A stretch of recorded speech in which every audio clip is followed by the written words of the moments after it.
Greetings, Crocodile Army. It can be difficult to talk about feminism. I invariably have to explain my positions very carefully in order not to be misunderstood by one of the various sides of these discussions. I say various because there are a lot more than two sides on the subject of feminism. My own view on it, simply put, is that I am for equality as much as humanly possible, but it's never that simple. For this reason, I try to keep it to one feminism video per year, and I already did my video for this year. But then ZJ's partner Heather made a video on ZJ's channel that I didn't feel like I could ignore. Let's take a look. Radical feminism is a platform for gender equality, which includes, among other things, the belief that most gender is performed. As a radical feminist, I believe that gender roles are artificially created, that most dimorphism is affected rather than mandated by nature, and that the divide has been pushed beyond all reason to the express benefit of men. This is what we call the patriarchy. Now, Heather, I imagine you'll say that you don't care if the terminology is off-putting, even when you explain the meaning, and that's fine, if you don't mind having very little credibility with your intended audience. But let me at least explain why that is. It immediately divides everyone watching into the battle lines of the oppressors and the oppressed, and I would hazard a guess that most of those watching your video in the modern Western world, men or women, feel like they're not in either category in most situations. This is partly why so many self-described radical feminists are so marginalized. Their views don't tend to lend themselves to the open dialogue between the sexes that I think is needed for gender equality. One unfortunate aspect of this socialization is that society, through various messages, including but not limited to role modeling from peers and media, teaches young men that they are entitled to the hearts and minds of women, including, but again, not limited to domestic and sexual servitude. Women, no more fond of subjugation and servitude than men, become unfortunately prone to self-loathing, and more fortunately prone to rebellion. I'm not sure what country you're talking about here, unless maybe it's Saudi Arabia or someplace similar. I agree with you that as a society, we have quite a ways to go still toward full equality in all realms, but I'm pretty sure that if I whipped out that definition of womanhood to any woman I know, I would rightfully be put in my place in a hurry. So this role modeling that you're describing either isn't conveying the message you're describing, or is so woefully ineffective that it's irrelevant. I realize that I can't speak for your personal viewpoint, and maybe that's how you felt growing up. I know that there are grumpy little bands of men here and there online who like to rail against women, and vice versa, but I think I'd have a hard time finding anyone I know personally that thought they were entitled to anything from a man or a woman, much less any form of servitude. If the contention of radical feminism is that neither behavior, nor presentation, nor physical appearance should make or break the difference between men and women, why draw the line at the word man or woman? The very words will become nonsensical and impossible to divine.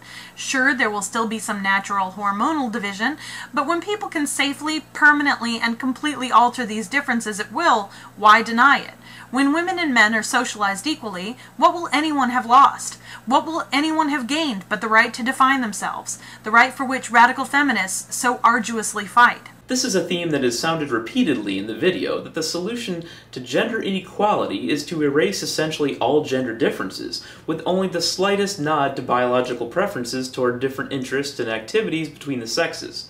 I agree that the differences could be emphasized less, and that there could be benefits to that, but I suspect that radical feminists are in the distinct minority among women in thinking that this is the ideal way to promote equality.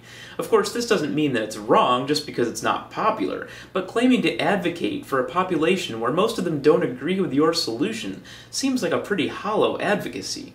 I'm completely in favor of people being able to define who they are and what they enjoy without prejudice and with the same opportunities as anyone else, but you haven't given us any reason to accept that gender blending is a necessary prerequisite to gender equality.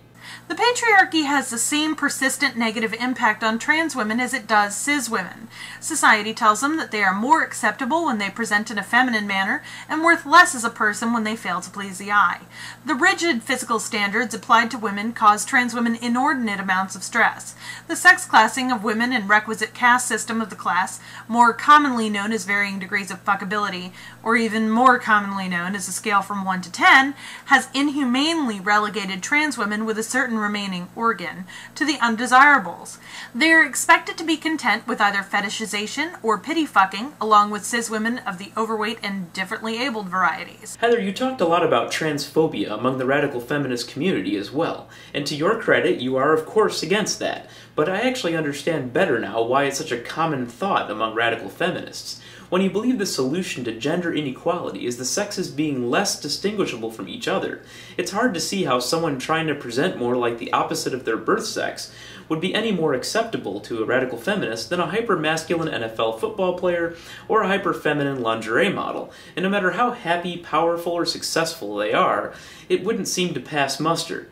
While I agree that there are ideals in some forms of media, particularly advertising, that are unrealistic and senseless, this segment comes very close to telling people who they should be open to as sexual partners.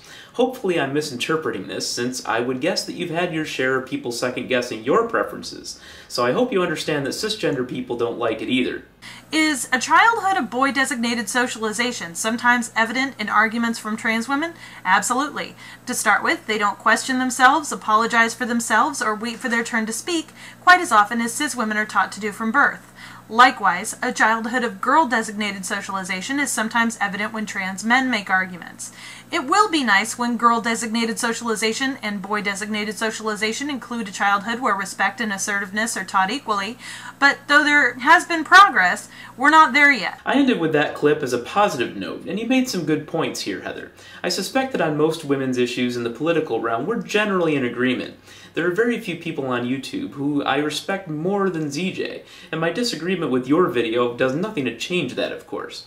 I didn't like how ZJ's follow-up video defending you seemed to ignore that the root of a lot of the criticism was not about feminism in general, but about your views specifically, and focusing on the trolls instead of those putting forth real arguments. But I appreciated him replying to my comment and keeping the dialogue open. In that spirit, I'm open to listening to what else you have to say on gender equality as well, and how to achieve it. But so far, I don't see how radical feminism is a viable path to get there.